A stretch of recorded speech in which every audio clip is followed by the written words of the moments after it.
নমস্কার বন্ধুরা, welcome to my channel রূপকথারাতে আপনাকে স্বাগত। আজ শোনাবো নতুন একটি গল্প, তাই ভিডিওটা স্কিপ না করে শেষ অবধি দেখুন। মন দিয়ে গল্পটা শুনুন। গল্প শুনে লাইক ও কমেন্ট করতে ভুলবেন না। আর চ্যানেলে নতুন হলে অবশ্যই চ্যানেলটিকে সাবস্ক্রাইব করে বেল আইকনটি প্রেস করে দেবেন। তাহলে আর দেরি না করে চলুন বন্ধুরা, গল্পটা শুরু করা যাক।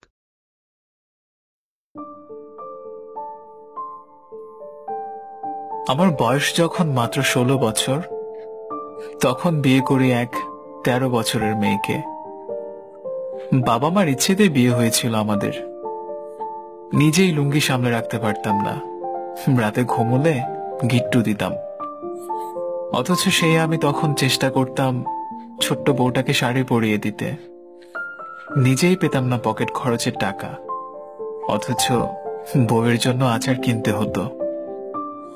খুব সুন্দর ছিল দিনগুলি। ভালোবাসা যেন অজান্তেই তৈরি হয়ে গেল মনের ভিতর। প্রথম কেউ বলতে সেই ছিল আমার জীবনে। সে ছিল খুব ছোট, হাসতো, খেলতো। বাবা মা তার কাণ্ড দেখে হাসতেন, আমিও হাসতাম এই ভেবে যে এটাই আমার বউ। ছোট্ট মিষ্টি সোনা বউ। সারাদিন হই হুল্লোড় থেকে যখন রাতে সে বলতো মাথা ব্যথা করছে, মাথা টিপে দিতাম, পা দুটোও টিপে দিতাম। আমার বউ তো, আমি তো তার সব।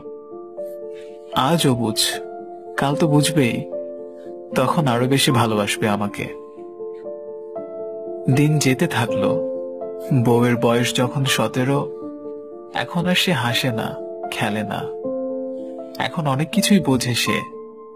শ্বশুর বাড়িতে গেলে একাকী থাকতাম আমি। সে আমায় বলতো, তুমি আমার সাথে বেরোবে না। আমার লজ্জা করে, কিছু বলতাম না, কষ্ট লুকিয়ে রাখতাম। আসার সময় বায়না ধরতো তাকে রেখে যেতে, রেখে আসতাম। বাড়ি এসে প্রতিদিন ফোন করতাম তাকে। প্রতিটা কলই ওয়েটিং এ থাকতো। মেসেজগুলোর উত্তর না পেয়ে লজ্জায় আর মেসেজ করতাম না। 3 মাস পর যখন শ্বশুরবাড়ি যেতাম, বউয়ের প্রথম বাক্য ছিল, 3 দিন থেকেই চলে যাবে। রাতের আধারে চুপি চুপি তার ফোনটা অন করে দেখতাম প্রতি মিনিটে কারো প্রেমময় মেসেজে ছাপা পড়েছে আমার মেসেজগুলো। কষ্ট পেতে থাকলাম আমি।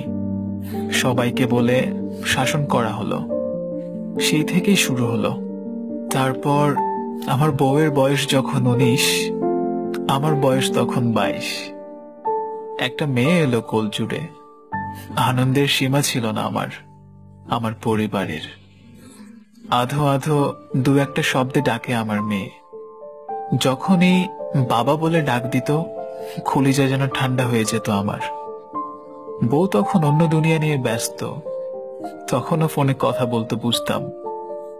আমার প্রতি দুর্ব্যবহারে সেটা প্রমাণ করে দিত, কিন্তু মেয়ের কথা ভেবে কিছু বলতাম না। তারপর এলো সেদিন, যেদিন আমি কেঁদেছিলাম।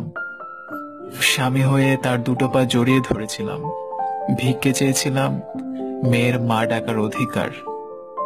কিন্তু সে আমাকে ত্যাগ করে চলে গেল।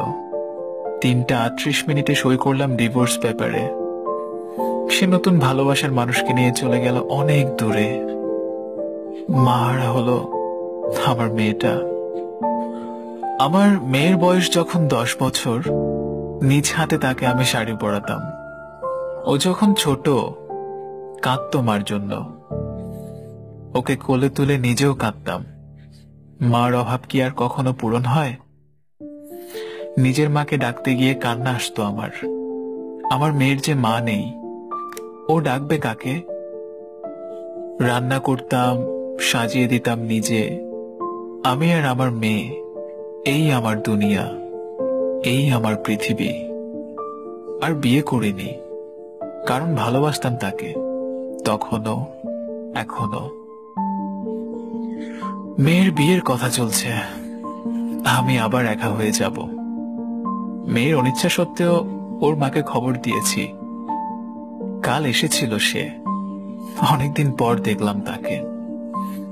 6 মাস 3 দিন 22 মিনিট কম 24 বছর পর দেখলাম। কল্পনায় ভেবেছিলাম এখনো সেই ছোট্টই আছে, কিন্তু না, আমার মতোই চুলে পাক ধরেছে ওর। দুটো ছেলের মা আজও। আমি সেদিন ভালোবাসার কাছে হার মেনে জিজ্ঞেস করেছিলাম, কেমন আছো? আজও কি তোমার মাথা পা ব্যথা করে? সে শুধু মাথা নেড়েছিল। কি বুঝিয়েছে তা দেখতে পাইনি, কারণ চোখ দুটো তখন জলে ভেজা ছিল। তাছাড়া বয়স তো আর আগের মতো নেই, কিন্তু আমার মেয়ে দেখা করেনি ওর সাথে। পর্দার আড়াল থেকে একটা প্রশ্ন করেছিল আমার মেয়ে, আমার বাবার 24টা বছর ফিরিয়ে দিতে পারবেন কি? যদি না পারেন তাহলে আসবেন না কোনোদিন। আমার বাবাই আমার মা। আমি প্রাউড ফিল করি বাবা ডেকে। মা ডাকার কোনো ইচ্ছে নেই আমার। গল্পটা আপনাদের কেমন লেগেছে জানি না, তবে খুবই অন্যরকম একটা গল্প ছিল, কেমন যেন আলাদা। আচ্ছা, এরকম গল্প কি সত্যিই হয়? হয়তো বা হয়। আর সবাই ভালো থাকেন, ভালো থাকুক আমাদের ভালোবাসার মানুষগুলো, কাছের মানুষগুলো, আমাদের হৃদয়ের মানুষগুলো।